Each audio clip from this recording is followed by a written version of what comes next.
Assalamualaikum warahmatullahi wabarakatuh. Assalamualaikum warahmatullahi wabarakatuh. Alhamdulillah, alhamdulillahilladzi ja'alana ummatan wahidah wa qadarna bi syahri Ramadan, syahru Syawal al-mubarakah. Asyhadu an la ilaha illallah wahdahu la syarika lahu wa asyhadu anna sayyidana Muhammadan abduhu wa rasuluhu la nabiyya ba'dah. Allahumma shalli wa sallim ala rasulillah sayyidina Muhammad bin Abdillah wa ala alihi wa sahbihi wa mawala wa la hawla wa la quwwata illa billah. Amma ba'du. Qala Allah ta'ala fil Qur'anil Karim wa huwa asdaqul qa'ilin. A'udzu billahi minasyaitonir rajim. Ya ayyuhalladzina amanu kutiba 'alaikumus shiyam kama kutiba 'alal ladzina min qablikum la'allakum tattaqun. Shadaqallahul 'azim. Wa qala Nabi sallallahu alaihi wasallam, in ta'lamuna an-nasa binida'in was-safil awwali illa ala yastahinu. Al-hadis wallahu a'lam bishawab. Wa qala ta'ala bismillahir sadri wa yassir amri wa hlul 'uqdatam min lisani yafqahu qawli ya fatahu ya alim ya fatahu ya alim ya fatahu ya alim. Alhamdulillahi rabbil alamin.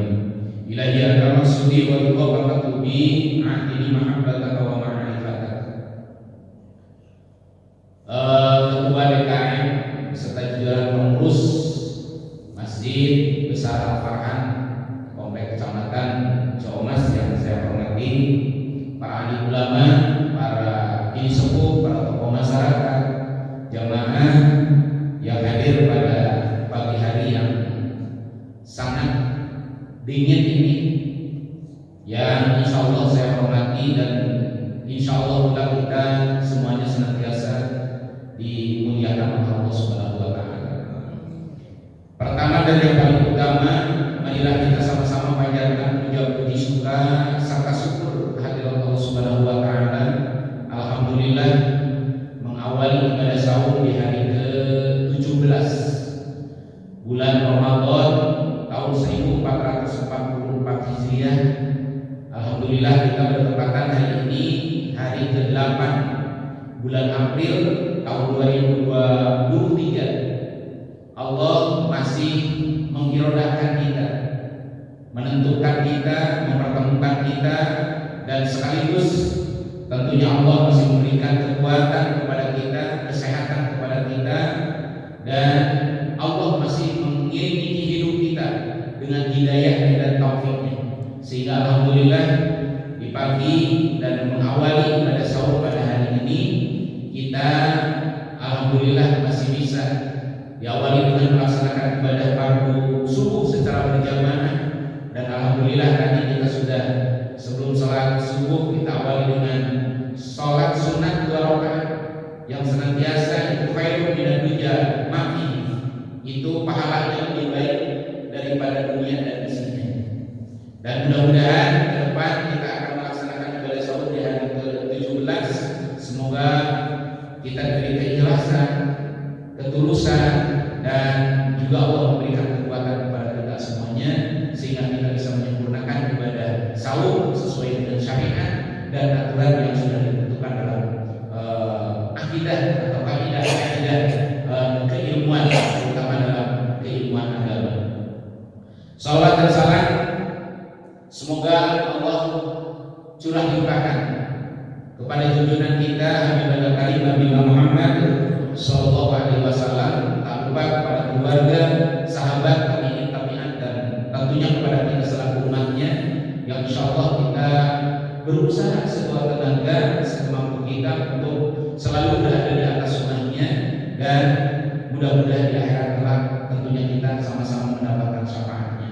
Amin ya Allah, amin ya rabbal alamin. Jemaah sekalian yang saya hormati dan Allah muliakan, alhamdulillah kita sudah memasuki termen kedua di bulan Ramadan setelah termen pertama, yaitu yang sudah kita lalui dari tanggal 1 Ramadan sampai 10 Ramadan itu disebutnya rahmat atau kasih sayang Allah akan Allah berikan kepada mereka yang menyempurnakan ibadah sahur di bulan Ramadan.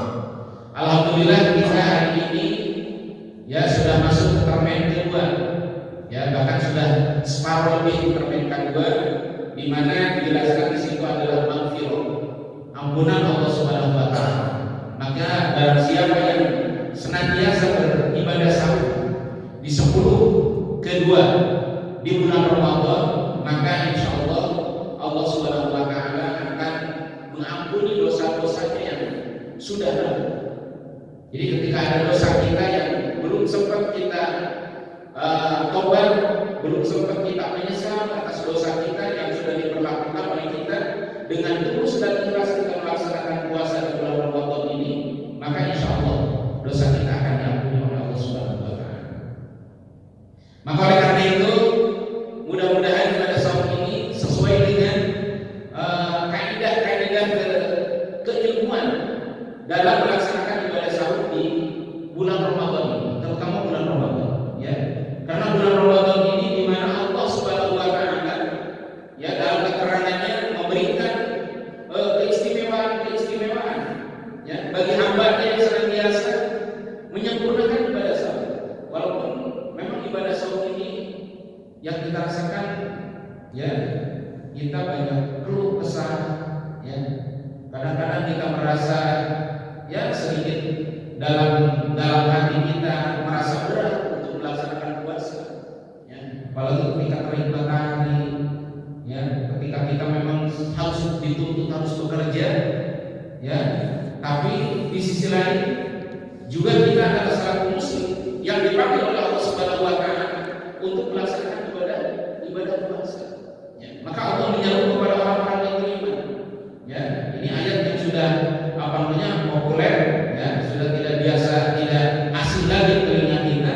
Ketika masuk bulan Ramadan, ayat ini sering para penyampai penceramah membacakan ayat ini ya. Di Al-Baqarah 183 di mana Allah berfirman, seruannya adalah a'udzubillahi minasyaitonir rajim, ya ayyuhalladzina amanu, hai orang-orang yang beriman.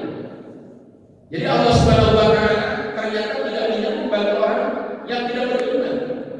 Nah, ketika kita merasa orang yang beriman kepada Allah Subhanahu wa taala, lalu beriman kepada apa yang harus kita yakini dalam agama Islam ini, maka oleh Allah Subhanahu wa taala dipanggil ya, diajak oleh Allah Subhanahu wa taala. Maka ketika kita terpilih menjadi orang panggilan Allah, sesungguhnya orang yang beriman itu merasa bangga ya, merasa bangga ketika kita terpilih dipanggil oleh Allah Subhanahu wa taala, maka kita harus bangga. Jadi bukan kita malah menjadi beban dalam hidup kita, tapi bagaimana Allah Subhanahu wa taala sudah memilih bagi mereka yang beriman kepada Allah, termasuk di dalamnya kita. Maka oleh Allah kutiba alaikumus syiyam ya, diwajibkan atas kalian untuk melaksanakan puasa. Nah, maka puasa ini pas di mana dalam satu kisah kenapa puasa itu diwajibkan atau dilaksanakan di bulan suci Ramadan. Padahal antara puasa dengan Ramadan itu awalnya ya beda. Kalau Ramadan itu nama bulan menurut tanggal Hijriah. Sedangkan puasa adalah merupakan perintah Allah Subhanahu wa taala yang tidak awalnya tidak ada kaitan dengan bulan Ramadan. Nah, akan tetapi ketika pada waktu itu ya para sahabat muhajirin ya, sahabat yang mengikuti Rasulullah hijrah ke Madinah dari Mekah, lalu kemudian jalan-jalan melihat sekeliling di kota Madinah, mereka menemui para orang-orang Yahudi melaksanakan puasa.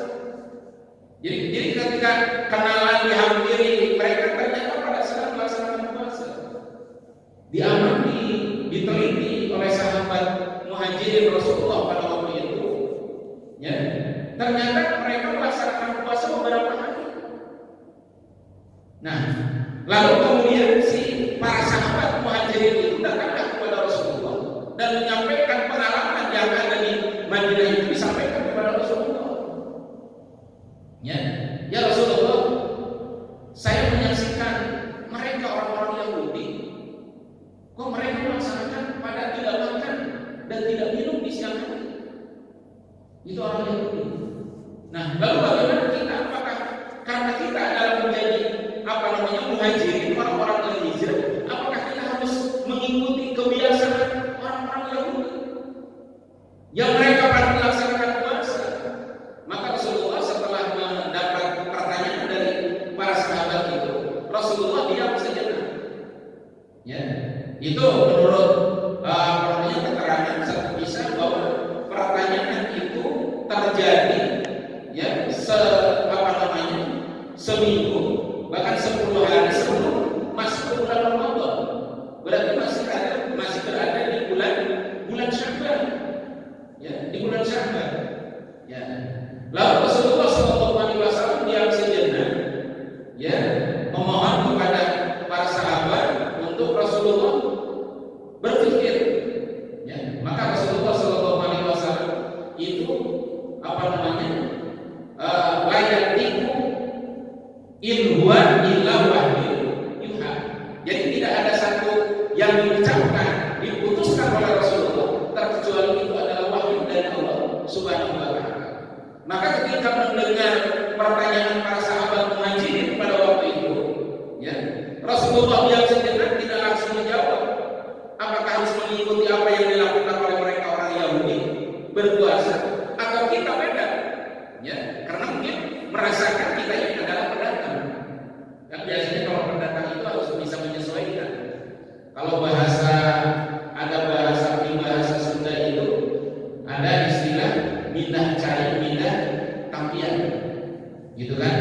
Atau ada juga bahasa bumi diinjak, langit dijunjung. Kan biasa kita artinya harus bisa menyesuaikan diri. Ya, bagaimana istiadat ada istiadat di satu wilayah, gitu kan ya, dalam kehidupan kita kan seperti itu. Ya, selain itu artinya dalam kehidupan sosial, ya, dalam kehidupan sosial. Beda dari ibadah. Kalau ibadah memang sudah ada koridornya yang harus kita lakukan. Nah, ternyata Rasulullah menjawab mendengar pertanyaan sahabat itu tidak dianggap biasa, tapi sangat luar biasa Rasulullah. Sampai pada saat itu Rasulullah, ya, diberikanlah wahyu oleh Allah Subhanahu wa taala melalui malaikat Jibril, yaitu surah Al-Baqarah 183. Ya ayyuhalladzina amanu kutiba alaikumus syiyam kama kutiba alal ladzina min qablikum la'allakum tattaqun. Itu ada 3 redaksi di sana. Ya. Di ayat itu ada tiga redaksi. Pertama adalah ya ayyuhalladzina amanu. Bahkan ayat pertama. Yang pertama ya ayyuhalladzina amanu. Yang kedua kutiba alaikumus syiyam. Yang ketiga kama kutiba alal ladzina min qablikum. Yang keempat la'allakum tattaqun. Nah, maka ketika sudah mendapatkan wahyu dari Allah Subhanahu wa taala, ya, ajaran Allah Subhanahu wa taala untuk melaksanakan puasa, maka Rasulullah memanggil kembali para sahabat untuk dikumpulkan, ya. Wahai para sahabat, ya, kata Rasulullah, aku telah mendapatkan wahyu dari Allah Subhanahu wa taala melalui malaikat Jibril bahwa Allah menyampaikan kita selaku orang yang beriman kepada Allah itu diperintahkan puasa sebagaimana yang sudah orang-orang terdahulu kita melaksanakan puasa. Itu kan ya. Nah, maka beberapa sahabat itu berpendapat, ya, kalau memang ibadah perintah Allah, mari kita lakukan. Gitu kan ya. Mari kita lakukan. Maka Rasulullah SAW, ya, agar mudah untuk menghitung, maka sejak dari pertanggal Ramadan kita berpuasa sebulan penuh di bulan Ramadan. Nah, jadi berarti masih ada jeda dari mulai melaksanakan puasa itu masih ada untuk memutuskan apa yang Allah perintahkan. Maka ketika kita pun ada perencanaan, kita punya planning, ya, kita punya sebuah argumen, itu tidak semerta-merta harus langsung pada saat itu dilaksanakan. Tapi kan harus ada jeda dulu, ya, untuk kita berpikir sejauh mana dan harus bagaimana melaksanakannya. Maka di awal pertanggal Ramadan kita lakukanlah puasa sampai sebulan penuh.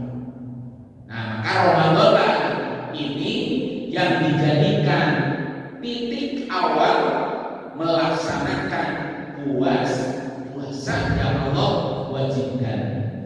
Nah, maka tadi di ayat yang tadi bahwa di mana Allah Subhanahu wa taala ternyata ketika memerintahkan kepada hambanya itu ternyata sudah ada tolak ukurnya. Jadi tidak semata-mata Allah memerintahkan, tapi sudah ada orang-orang terdahulu saja sudah melaksanakan puasa. Ya. Nah, cuman mekanismenya atau cara berpuasanya yang beda, ya. Maka ada yang disebut puasa Daud, ya. Jadi nabi-nabi orang-orang terdahulu yang melaksanakan ketika zaman Nabi Daud berpuasa, ya beliau berpuasanya sehari, puasa sehari tidak. Itu nabi orang-orang dahulu, ya. Bahkan ada yang berpuasanya itu di malam hari, ya. Jadi di malam hari melaksanakan puasa. Ada yang berpuasanya itu setiap minggu, di hari Minggu berpuasa. Maka orang-orang Majusi, ya, orang-orang Majusi itu berpuasa setiap hari Minggu. Mereka melaksanakan puasa. Maka Rasulullah SAW ketika mendapatkan wahyu dari Allah Subhanahu wa taala, maka mengajak kepada para sahabat, mari kita berpuasa sejak awal Ramadan sampai akhir Ramadan. Sebulan itu dilakukan sejak terbit matahari sampai terbenam matahari. Ya, maka itu ajarannya para nabi, gitu kan ya. Nah, lalu apa tujuan daripada puasa apa? Karena segala sesuatu yang kita lakukan pasti mempunyai arah tujuan yang kita lakukan. Jadi tidak semata-mata Allah memerintahkan untuk berpuasa, ya, sebagaimana orang-orang terdahulu, ya, melaksanakan puasa, tapi ada tujuan. Kenapa Allah mewajibkan untuk berpuasa? Ya, kata Allah, la'alakum tattaqun, agar kalian tergolong orang-orang yang bertakwa. Nah, ternyata puasa Ramadan ini mendorong, ya, orang-orang yang beriman kepadanya, beriman kepada Allah untuk mempunyai predikat takwa. Ya, kalau kalimat takwa itu sudah tidak asing lagi di kehidupan kita. Ya, dalam kehidupan kita kalimat takwa itu sudah tidak asing. Ya, tapi di dalam Islam takwa itu mempunyai makna yang luar biasa. Takwa itu, ya, kalau lihat di surah Al-Imran, ya, Allah berfirman, wasyari'u ila magfiratin min rabbikum wa jannatin 'arduha as-samawati wal ardh u'iddat lil muttaqin. Itu Allah berfirman demikian, memberi gambaran kepada kita. Maka kata firman Allah, wasyari'u, bergegaslah kalian semua. Ya, maka di hadis tadi yang saya bacakan, ya, intan lamunan nasa, seandainya manusia itu pada tahu, ya, intan lamunan nasa binidain, ya, seandainya manusia itu tahu tentang nada atau kalimat ajakan bisolati dalam melaksanakan sholat. Berarti ajakan dalam melaksanakan sholat itu adalah disebutnya apa kita? Azan. Ya. Jadi seandainya manusia tahu ajakan sholat atau adzan, wasofil awali atau tahu sof keutamaan sof awal di dalam melaksanakan sholat, pasti apa? Illa ala yastahilu, terkecuali akan diadakan pengundian. Jadi pasti akan diundi. Kenapa diundi? Semuanya pada ingin melaksanakan azan dan ingin berada di sof pertama. Itu kalau tahu, ya. Jadi tahunya itu bukan hanya sekedar tahu, tapi tahu bagaimana keistimewaan daripada mengumandangkan azan dan saf pertama dalam melaksanakan sholat. Jadi pasti buru-buru, ya, ini semuanya mengumandangkan azan. Ya, akhirnya DKM nanti akan mengadakan pengundian, diundi. Siapa yang azan zuhur, siapa yang azan subuh. Kenapa? Karena ternyata ketika mereka tahu keutamaan dari azan, mengumandangkan azan, ajakan sholat itu luar biasa. Maka dalam satu hadis lain, ya, yang nanti akan mendengar ajakan panggilan Allah, yang akan mendengar itu panggilan Allah hanya bagi mereka yang mengumandangkan azan, atau mereka yang senantiasa ketika memandangkan azan sedang dikumandangkan, mereka menyimak. Itu baru akan mendengar panggilan Allah. Ya kan, kalau dipanggil sama Allah kan luar biasa. Ya, kita dipanggil presiden saja, ya, kita dapat undangan dari presiden harus datang ke istana. Kan kita persiapannya luar biasa. Ya, dari baju, dari sepatu, cara kita jalan, bagaimana nanti kita duduk di sana, apa yang harus diucapkan, katakan oleh kita. Masih persiapannya seperti itu. Apalagi ketika nanti semua makhluk Allah sejak Nabi Adam sampai nanti ketika titik terjadi kiamat dikumpulkan di suatu tempat, lalu kemudian dipanggil oleh Allah Subhanahu wa taala, mendengar panggilan Allah Subhanahu wa taala, bagaimana kita bangganya? Ya, bagaimana kita bangga? Kalau saya sekarang pulang kuliah subuh dipanggil pacarnya, Pak Ustaz, nanti tolong sebelum pulang ke rumah, pasti saya, ya pacarnya. Seperti apalagi kita dipanggil oleh Allah Subhanahu wa taala. Ya. Pasti kan ada apa sebuah harapan yang sangat luar biasa. Ya. Nah, cuma saya di kita itu kadang-kadang memandangkan azan juga itu saling tuju. Ya. Wah, alasan saya mah suaranya jelek. Alasan saya mah kalau sholat di saf pertama masih ada yang sepuh. Tidak seperti itu. Kalau di masjid itu tidak melihat dari latar belakang sosial kehidupan. Siapa yang duluan, itulah yang harus mengisi saf yang pertama. Yang sampai dia diingatkan oleh imam atau diingatkan oleh pengurus. Tolong diisi saf yang pertama yang masih kosong. Seharusnya ketika kita tahu, ya, tentang keutamaan keistimewaan, kita berada di saf yang pertama dan saf berikutnya, maka pasti akan diadakan pengundian.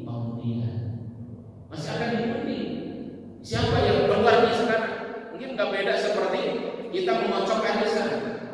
Ya, kalau arisan itu ingin paling dulu mendapatkannya, gitu kan? Ya pasti akan terjadi seperti itu.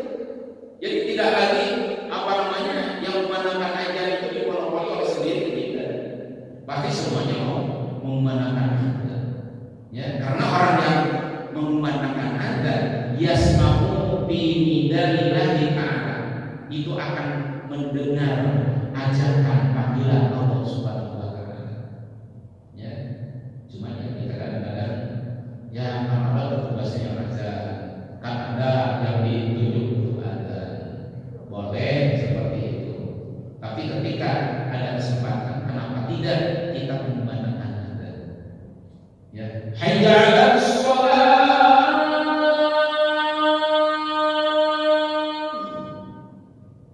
Nah, itu kalimat yang mulia. Ya, untuk kita mengajak mereka baru sholat. Ya. Orang yang mengajak sholat, lalu kemudian yang diajaknya melaksanakan sholat, pahala bagi yang mengajaknya dapat pahala. Kalau kita hitung, yang sholatnya ada 50 orang, kita yang mengumandangkannya aja, berarti dari 50 orang kita dapat fee. Ya, kalau di dalam istilah bisnis kita dapat persentase. Ya, karena sesungguhnya kehidupan yang kita lakukan itu sama seperti apa yang Allah berikan kepada umatnya, ya, kepada hambanya. Kalau Allah memberikan pahala 27 derajat bagi orang yang melaksanakan sholat, maka dari 20 itu ada fee bagi yang mengajak mengumandangkan azan. Kan untung, ya, untung. Coba kalau kita misalkan menjual, kita jadi biong, ya, menjual tanah, misalkan 1000 meter, kita dapat fee dari 1000 meter itu selain misalkan kita dapat komisi 2,5%, lalu kita bisa mengambil untung dari per meternya misalkan 1.000 rupiah, ya, kali 1000 meter sudah berapa keuntungan bagi kita, karena kita yang menyambungkan antara si pembeli dan penjual. Nah, begitu pula dalam melaksanakan sholat, kita menjadi perantara dari Allah Subhanahu wa Ta'ala untuk mengajak kepada hambanya melaksanakan sholat melalui lisan kita. Hayya 'alas sholat.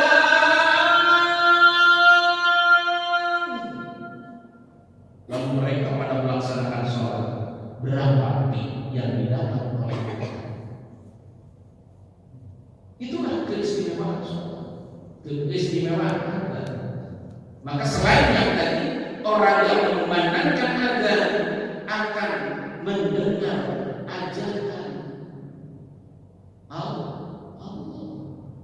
Kata Allah, yadkhuluna al-jannah, hayo kita masuk ke surganya. Kalau yang tidak dengar azan, tidak menyimak azan, pelana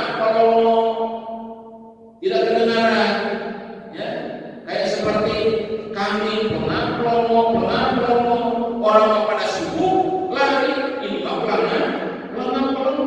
Kenapa? Karena ketika ada kumandang azan tidak disimak, ya, sibuk aja dengan urusan dunia, sibuk aja dengan urusan kehidupan kita. Sementara azan itu adalah kalimat seruan Allah yang dititipkan kepada muadzin, bukan untuk Allah tapi untuk kita, bukan untuk Allah. Itu menyimak saja, apalagi kita mengumandangkan azan. Bagaimana ketika kita mengumandangkan azan sudah mengatakan, aduh, sudah azan lagi, oh itu mah sudah tuli, itu mah harus didatangkan Ida Dayak, ya. Kalau orang tuli harus didatangkan Ida Dayak baru bisa mendengar, ya. Dan yang sekarang lagi viral itu kan Ida Dayak, ya. Subhanallah, tidak ada dari latar belakang medisnya, tapi tidak bisa menyembuhkan orang, tidak bisa ngomong jadi bisa ngomong, ya. Sampai kemarin dipanggil oleh presiden, ya, oleh Jokowi, dipanggil untuk datang ke istana. Subhanallah, ya. Itulah keistimewaan yang Allah berikan kepada makhluknya, ya. Dan dipanggil ketika di Polres Kota Bogor, berapa ratus orang yang datang ke sana. Sekarang ada di Cilodong, berapa ribu orang yang datang ke sana, ya. Kayaknya kalau pacangan muda bidadari kecamatan Ciamas ke sini kayak apa ini, ya, kalau kecamatan Ciamas. Subhanallah, ya. Nah, bagaimana ketika kita menyeru dengan ucapan, menyeru sholat dengan azan, ketika kita tidak ada pun, bagaimana kita bisa menyimak orang yang sedang azan? Maka akan ada mekanismenya, ya, antara orang yang mengumandangkan azan dengan orang yang menyimak azan. Itu ada mekanismenya, ya, ada mekanismenya, ada perbedaan, ya. Maka oleh karena itu, ya, Allah Subhanahu wa Ta'ala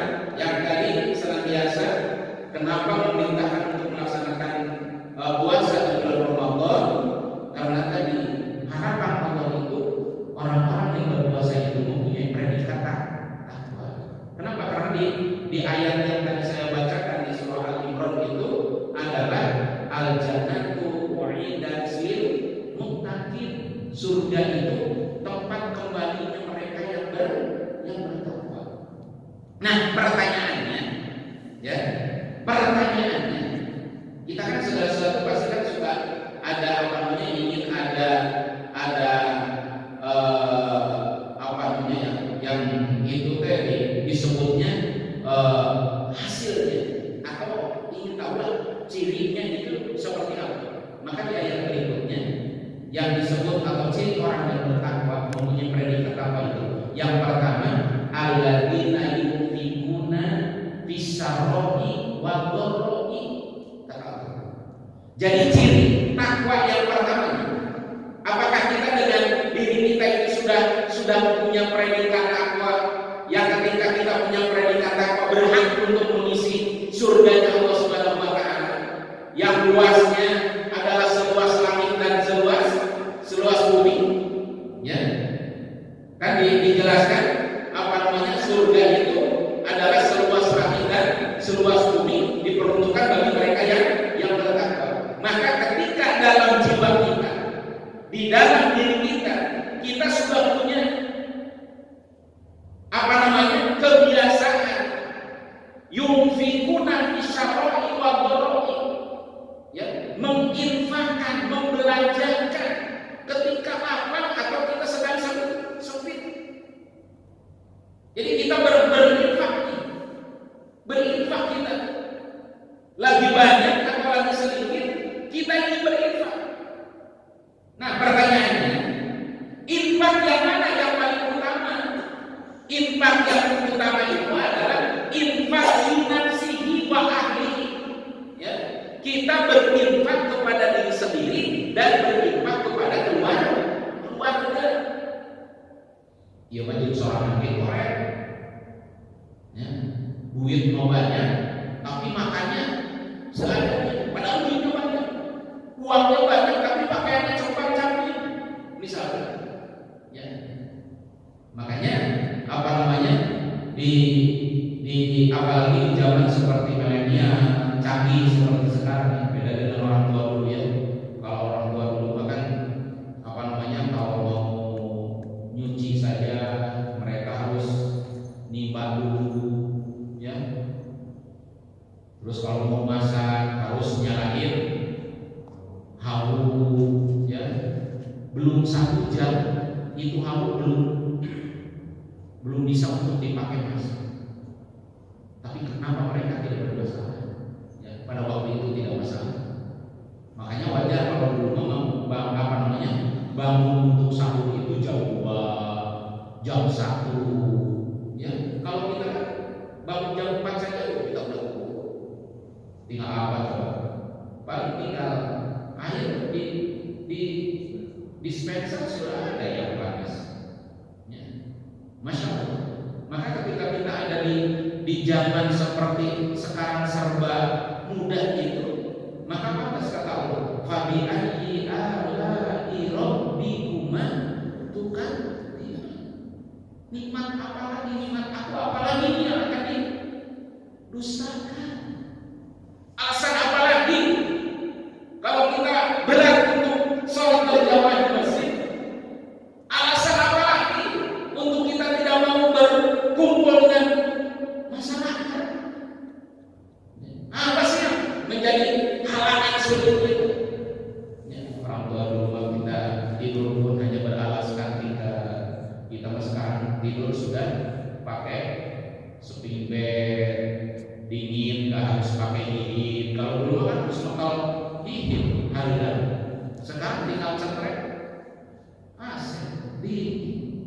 Maka kata Allah, maka itu kalimat di surah Ar-Rahman, di surah Ar-Rahman itu ya, itu beberapa kalimat, beberapa ayat yang menyebutkan fabi ayyi ala'i rabb.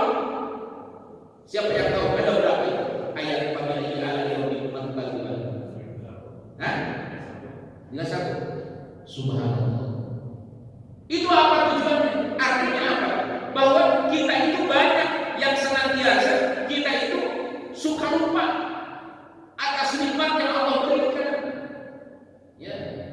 lupa. Kita jangankan hal-hal yang jauh, ya, yang ada di dalam diri kita saja. Coba kalau kita renungan, berapa puluh nikmat yang ada di dalam diri kita, badan kita, yang walaupun badan kita ini akan kembali menjadi tanah, akan menjadi santapan nikmat bagi cacing dan belatung yang ada di kuburan. Tapi senantiasa itu ada menjadikan nikmat bagi kita. Ya, karena sesungguhnya yang ingin hidup nikmat, ingin pakaian bagus, bukan manusia yang sebetulnya, hanya badan kita. Ya, kita yang ingin punya harta banyak, ingin hidup senang, itu bukan manusia, tapi raga manusia yang kelihatan. Kenapa? Karena kalau sudah diangkat oleh Allah manusianya, sudah diangkat tinggal raganya, ya, itu bahkan banyak yang begitu meninggal pengen buru-buru dimakamkan. Istri yang begitu menyayangi anak yang begitu sayang kepada orang tuanya, ketika memang sudah meninggal, ya pengen buru-buru dimakamkan. Dan ketika ada hartanya banyak juga, tidak ada yang dibawa selain daripada kain kafan. Bagi laki-laki 2 lembar kain kafan, maksimalnya bagi perempuan 3 lembar, tidak lebih daripada itu. Oh, ini mau banyak mungkin motornya, ingin dibawa lagi STNK-nya, nggak ada. Atau 5 HP yang bagus mau dibawa dan mau selfie dengan malaikat munkar dan nakir, bisa. Maka kita sekarang kalau ada orang sebentar-bentar posting di status atau apa, jangan diomong, biarin aja, memang dunianya sekarang. Ya, anggaplah hiburan kita. Kan kita kan seperti itu. Ya, saya aja nanti di posting. Oh, tanggal 17 Ramadan sholat di Masjid Besar Al-Farhan, Kecamatan Jawa Mas. Hiburan kita. Ya, kalau sudah meninggal, kemarin teman saya meninggal. Ya, pimpinan pondok pesantren PPI. Ketika dibuka sama saya HP-nya, biasanya sebentar-bentar posting lagi kegiatan MU di kabupaten, lagi kegiatan apa di mana gitu.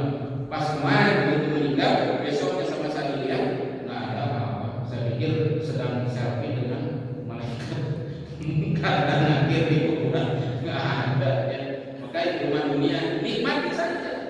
Ya, nikmati. Maka ketika orang sebentar-bentar memposting di WA, di HP-nya, jangan diomong. Ya, di dunia lah.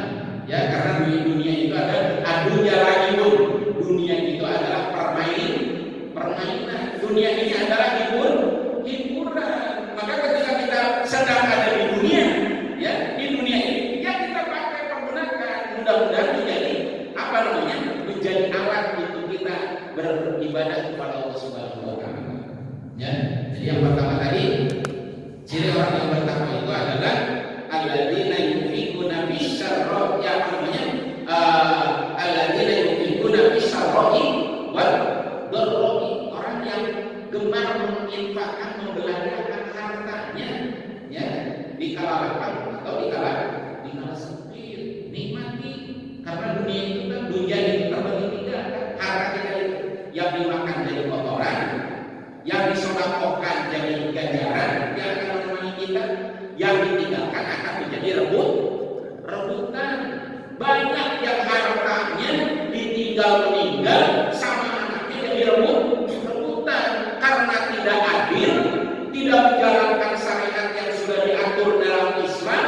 Akhirnya, ya, apa istilah di bahasa Sunda, dulur jadi batur jadi dulur.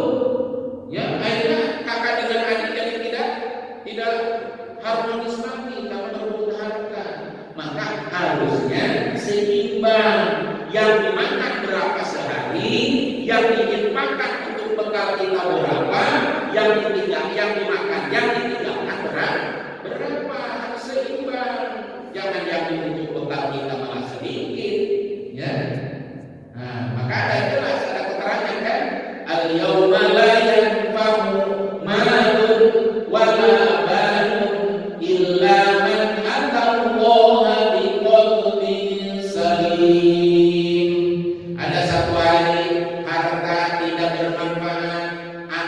tidak bermanfaat terkecuali membawa hati yang ikhlas. Jadi yang diinfakkan disedekahkan itulah yang akan menemani kita.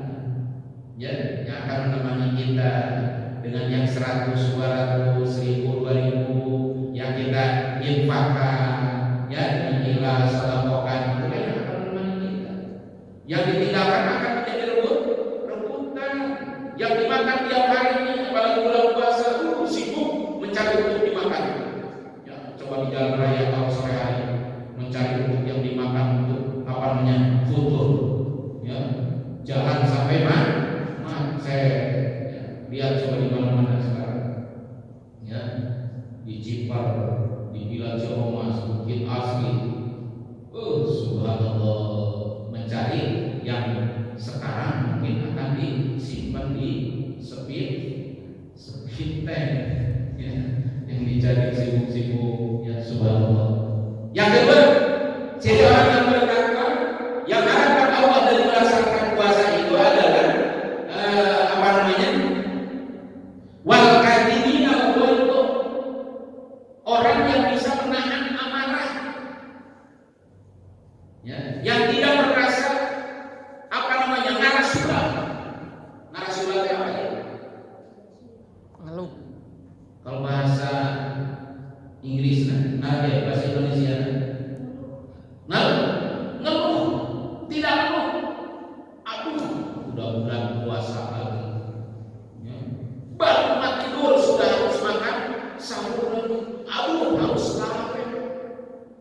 Nah, ketika orang masih ngeluh dalam melaksanakan ibadah kepada Allah, berarti belum takwa. Aduh, ini harus apa namanya belanja buat anak-anak menghadapi Idul Fitri, dirinya selalu mengeluh, berarti belum sampai ke derajat ketakwaan. Ya, maka orang yang ada di derajat ketakwaan tidak pernah mengeluh, serahkan kepada Allah.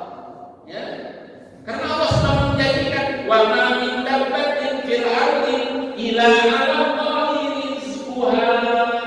Setiap yang rayap di muka bumi itu sudah diberikan rezekinya oleh Allah. Ya, cuma kita memang diwajibkan untuk berikhtiar. Ya, seperti kemarin tahun 2019, 2020, 2021, 2022 kita dihebohkan dengan namanya virus. Ya, alhamdulillah kita masih ada bukan. Ya, kita masih hidup, bisa mengalami fase-fase kehidupan, dan memang itu ada fase-fase kehidupan seperti itu. Ya, tapi tetap memang kita diperintahkan untuk berikhtiar. Ya, Pak Intanajat Bisyai'in, ya, farduhu ila Allah. Ketika kita sudah mempunyai planning, rencana, ya, serahkan saja kepada Allah Subhanahu wa taala. Kenapa?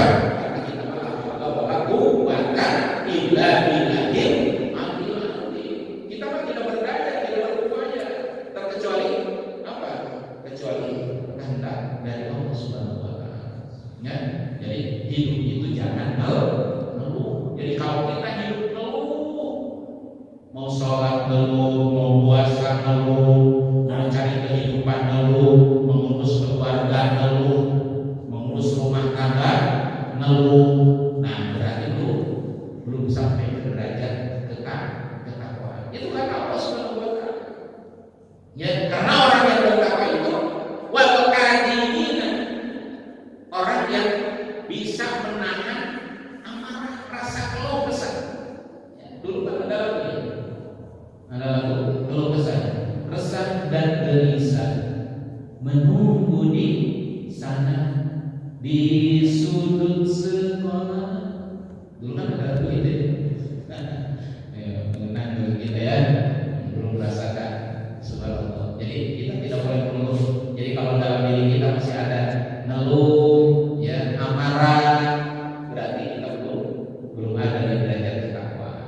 Nah, ketika belum ada di derajat ketakwaan, berarti harapan kita untuk masuk surga masih jauh. Harus kita terus tiap waktunya dibangun agar bagaimana kita bisa menjadi orang yang selalu siap, ya, tidak mengeluh apapun yang diperintahkan Allah, siap untuk kita lakukan. Yang terakhir, orang yang bertakwa, karena harapan Allah dalam Al-Quran ada takut bagi mereka yang bertakwa adalah apa kata Allah Subhanahu wa taala, wal afina anin nas, orang yang murah, mudah memaafkan kesalahan orang lain. Ya. Jadi kalau kita masih ada dalam hati kita itu ada sekelumit saya tidak memaafkan kesalahan orang lain yang berbuat salah kepada kita, jangan diharap kita ada di predikat ketakwaan. Jadi kalau orang yang bertakwa mau dia melakukan salah kepada kita, mau dia benci kepada kita, tetap oleh kita dimaafkan. Ya, sebagaimana Rasulullah SAW selalu membuka pintu untuk Abu Jahal. Bagaimana Abu Jahal jahatkan kepada Rasulullah, tapi tidak dibalas oleh Rasulullah. Bahkan ketika beliau Rasulullah SAW diundang oleh Abu Jahal untuk datang ke istananya, padahal gerbang istananya sudah disediakan kubah yang ditutupi oleh karpet permadani yang sangat mahal, sangat bagus. Rasulullah datang memenuhi undangan Abu Jahal, padahal Abu Jahal jahat sekali kepada Rasulullah. Ya. Maka Rasulullah datang memenuhi undangan siapa? Abu Jahal. Ketika ajudan Abu Jahal menyampaikan surat undangan kepada Rasulullah, lalu dibaca oleh Rasulullah SAW, diagendakan oleh Rasulullah SAW, ya. Lalu pada waktunya Rasulullah datang, ya. Begitu sampai di gerbang istana, kata malaikat Jibril, wahai Rasulullah, wahai hamba Allah, hentikan langkahmu. Kata malaikat Jibril, hentikan langkahmu, jangan lanjutkan, jangan teruskan masuk ke istana. Maka Rasulullah, karena itu adalah yang perintah dari malaikat Jibril, maka Rasulullah membalikkan badannya, ya, pulang dari gerbang istana itu. Ternyata Rasulullah dibisiki oleh malaikat Jibril bahwa di depan gerbang istana itu ada sebuah lubang untuk mencelakakanmu, kata malaikat Jibril. Karena melihat Abu Jahal Muhammad balik lagi, Abu Jahal sedang duduk di singgasana, lari tanpa ingat, dibuka langsung pintu gerbang istana. Nggak tahu Abu Jahal yang masuk terjebak kepada lubang yang disediakan oleh siapa? Oleh ajudan para si Abu Jahal. Ya. Nah, ketika melihatkan tidak ada, ya, dalam satu kisah itu tambang yang ada di toko-toko, di pabrik-pabrik diambil, ternyata tidak sampai. Padahal menurut keterangan itu hanya 5 meter, ya, hanya 5 meter tingginya. Tapi ketika mau ditarik pakai tambang, itu tidak sampai. Ya, mungkin dulu belum ada beko, ya. Mungkin belum ada beko. Jadi ditariknya pakai tambang. Tidak ada yang sampai. Maka merintahkan kepada kepada para ajudannya untuk tambang di mana cara. Ada satu yang cerdas, ya, dari ajudan siapa? Abu Jahal. Oh, kalau begini berarti harus minta bantuan kepada Muhammad. Setuju semuanya. Coba dia akan uruslah satu orang untuk menghadap kepada Muhammad, minta bantuan kepada Muhammad, karena sudah berupaya ini sudah tidak bisa, sudah ada yang tidak bisa. Maka begitu datang kepada Nabi Muhammad, ya, salah satu perintah utusan dari kelompok Abu Jahal untuk memohon kepada Nabi Muhammad, wahai Muhammad, ya, tuan raja sekarang ada di dalam, tidak bisa diangkat, ya, tolong bantuannya. Maka Rasulullah dengan rasa ikhlas datang Rasulullah. Begitu sampai melihat Abu Jahal sedang ada di bawah lubang, maka dijulurkanlah sorban Rasulullah SAW. Ya, hanya sorban kali 2 meter sampai, dan meganglah Abu Jahal sorbannya Nabi Muhammad, ditariklah oleh Nabi Muhammad, selamatlah Abu Jahal. kita seperti itu? Bisa nggak? Sulit kan? Orang jahat ke kita terus dapat celaka, ya baca kabarnya juga panas kita, apalagi untuk ditolong. Itulah Nabi kita yang menjadi suri tauladan bagi kita. Ya, jadi ketika sejahat apapun orang kepada kita, ya wal afina aninas, dimaafkan. Kurang bagaimana? Jahilnya jahatnya orang jahat. Ya, cuma Rasulullah memang selalu didampingi oleh malaikat Jibril.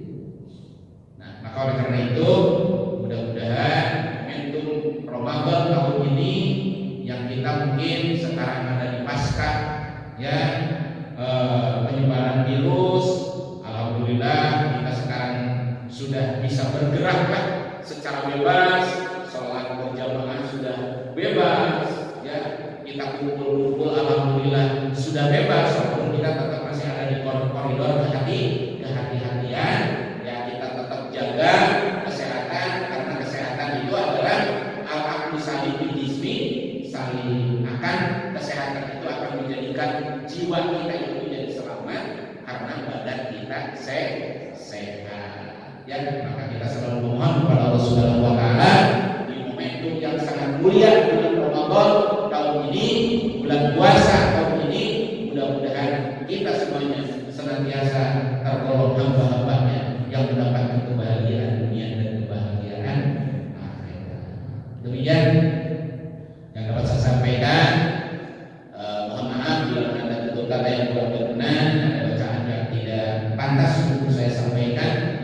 Ya, itu adalah karena kebodohan saya. Kalau ada yang benar, mudah-mudahan menjadi bahan pertimbangan lah untuk bagaimana kita bisa saling kita watawasau bil haqqi watawasau bis-shawab, agar kita tidak menjadi orang-orang yang merugi, ya, tidak orang-orang yang senantiasa menyesal dalam kehidupan kita, tapi kita sudah saling mengingatkan satu sama lain. Insyaallah kita akan menjadi hamba-hamba yang tentunya mendapatkan kebahagiaan dunia dan akhirat. Mari kita tutup dengan sama-sama baca doa kifaratul majlis.